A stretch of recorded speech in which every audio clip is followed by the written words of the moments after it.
Hi. അപ്പം അങ്ങനെ Mollywood times അങ്ങനെ ഇറങ്ങിയിരിക്കുകയാണ്. നമ്മളെല്ലാവരും കാത്തിരുന്ന അഭിനവ് സുന്ദർ നെസ്ലിൻ കോംബോ, അതുപോലെ തന്നെ സിനിമ റിലേറ്റഡ് ആയിട്ടുള്ള ഒരു മൂവി വീണ്ടും വരികയാണ്.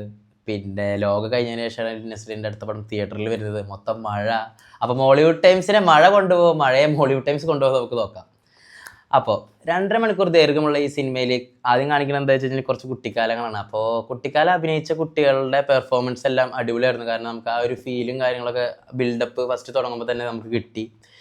അപ്പോൾ ഇതിൽ കഥ പോകണമെന്ന് വെച്ച് കഴിഞ്ഞാൽ ഒരു ഫിലിം മേക്കർ, അവനൊരു ഫിലിം എടുക്കണം. ആ ഫിലിം വെറും ഒരു ഫിലിമായ പോരാ, അതൊരു മികച്ചൊരു ഫിലിമായിരിക്കണം, എല്ലാവരും അറിയപ്പെടുന്ന ഒരു ഫിലിമായിരിക്കണം. അങ്ങനത്തെ ഒരു രീതിയിലാണ് ഇതിൻ്റെ നെസ്ലിൻ്റെ ക്യാരക്ടർ, അതായത് വിനീത് എന്ന് പറയുന്ന ഒരു ക്യാരക്ടർ മുന്നോട്ട് പോകുന്നത്.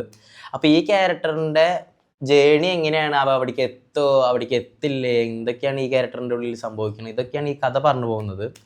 അപ്പോൾ 2.25 മണിക്കൂർ സമയമുള്ളതുകൊണ്ട് തന്നെ കുറച്ച് ലാഗും കാര്യങ്ങളൊക്കെ ഒന്ന് ഫീൽ ചെയ്തെങ്കിലും എന്നാലും ഓവറോൾ നോക്കുമ്പോൾ നമുക്കൊന്ന് കണ്ടിരിക്കാൻ പറ്റുന്ന ഒരു സിനിമയായിട്ടാണ് എനിക്ക് ഫീൽ ചെയ്തത്.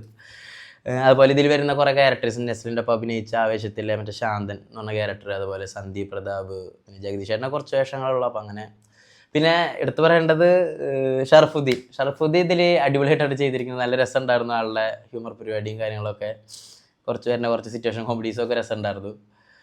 അങ്ങനെ ഒരു നെസ്ലിൻ്റെ ഒരു വ്യത്യസ്തമായിട്ടുള്ള ഒരു ക്യാരക്ടറും ഒരു സ്റ്റോറി ഡിഫറെൻ്റ് ആയിട്ടുള്ള ഒരു പരിപാടിയാണ് പിടിച്ചു പോയിട്ടുള്ളത്. സിനിമ റിലേറ്റഡ് ആയിട്ടുള്ള സിനിമ എന്ന് പറയുമ്പോൾ നമ്മൾ മുന്നേ കണ്ട രീതിയിലല്ല എടുത്തു വെച്ചേക്കുന്നത്, വെറൈറ്റി രീതിയിലാണ് ആൾ ട്രൈ ചെയ്ത് നോക്കിയിട്ടുള്ളത്. എന്തായാലും വർക്കാവും എന്നാണ് വിശ്വാസം. എനിക്ക് വർക്കായി. ഇതൊക്കെയാണ് എൻ്റെ ഒപ്പീനിയൻസ്. Thank you.